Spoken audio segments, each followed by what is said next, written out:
വിവാദ പാക് പ്രസ്താവനയിൽ മണിശങ്കർ അയ്യരെ തള്ളി കോൺഗ്രസ് രംഗത്തെത്തി. പരാമർശങ്ങളോട് പൂർണ്ണമായും വിയോജിക്കുന്നുവെന്ന് പവൻ ഖേര പ്രതികരിച്ചു. മോദിയുടെ പരാജയം മറയ്ക്കാനാണ് ഇത്തരം വിവാദങ്ങൾ ബി ഉണ്ടാക്കുന്നതെന്നും പവൻ ഖേര കുറ്റപ്പെടുത്തി. നോബിൾ മാരിക്കാരൻ വിവരങ്ങളുമായി. നോബിൾ, ഇപ്പോൾ കോൺഗ്രസ് ഈ പരാമർശം പൂർണ്ണമായും തള്ളിയിരിക്കുകയാണ്. കഴിഞ്ഞ തെരഞ്ഞെടുപ്പിലും ഈ രീതിയിൽ മണിശങ്കർ അയ്യർ വിവാദ പരാമർശങ്ങൾ നടത്തുന്നു. അത് ബി തെരഞ്ഞെടുപ്പിൽ ഉപയോഗിക്കുന്ന സാഹചര്യം കൂടി ഉണ്ടായി. എന്തായിരുന്നു മണിശങ്കർ അയ്യരുടെ യഥാർത്ഥ പ്രസ്താവന? ഏത് സാഹചര്യത്തിലാണ് അങ്ങനെ ഒരു പ്രതികരണം അദ്ദേഹം നടത്തിയത്?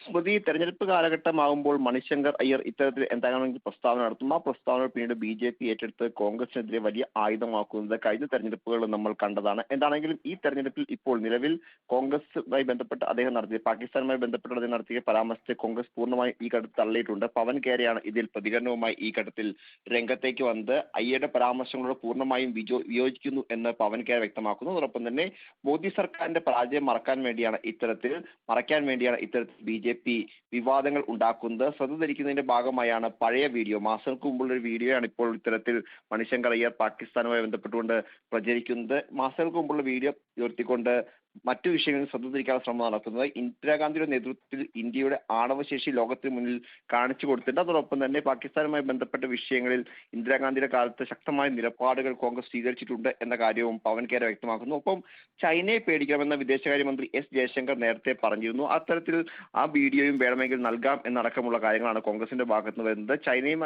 ചൈനയുമായി ബന്ധപ്പെട്ട് ഉൾപ്പെടെ ചൈനയെ ഭയക്കണം എന്ന വിദേശകാര്യമന്ത്രി എസ് ജയശങ്കർ നേരത്തെ ഒരു ദേശീയ മാധ്യമത്തിൽ നൽകിയ അഭിമുഖത്തിൽ വ്യക്തമാക്കുകയും ചെയ്തു. അതുകൂടി ഇതിൽ ഉയർത്തി കാണിക്കുന്നുണ്ട്. എന്താണെങ്കിലും പാകിസ്ഥാനെ ഇന്ത്യ ഭയക്കണമെന്നും പാകിസ്ഥാന്റെ ഭാഗത്ത് ആണവ ആയുധങ്ങൾ ഉണ്ടെന്നും പ്രകോപിതരായി അത് ഇന്ത്യയിലേക്ക് പ്രയോഗിച്ചു കഴിഞ്ഞാൽ എന്തു ചെയ്യും എന്നടക്കമുള്ള കാര്യങ്ങളായിരുന്നു മണിശങ്കർ അയ്യർ ഇക്കാര്യത്തിൽ പ്രസ്താവന നടത്തിയത്. എന്താണെങ്കിലും നിലവിൽ പാകിസ്ഥാൻ വിഷയം ഉയർത്തിക്കൊണ്ട് കോൺഗ്രസിനെ പ്രധാനമന്ത്രി കടന്നാക്രമിക്കുന്ന ഒരു ഘട്ടത്തിലാണ് പാകിസ്ഥാനെ ഭയക്കണം എന്ന പ്രസ്താവന ഒരു മുതിർന്ന നേതാവിന്റെ ഭാഗത്ത് ഉണ്ടായത്. സ്വാഭാവികമായും അത് കോൺഗ്രസിനെതിരെ ഈ തെരഞ്ഞെടുപ്പിൽ ശരി. വരും ദിവസങ്ങളിലും വലിയ രീതിയിൽ തന്നെ ആയുധമാക്കുന്ന കാര്യത്തിൽ യാതൊരു സംശയവുമില്ല.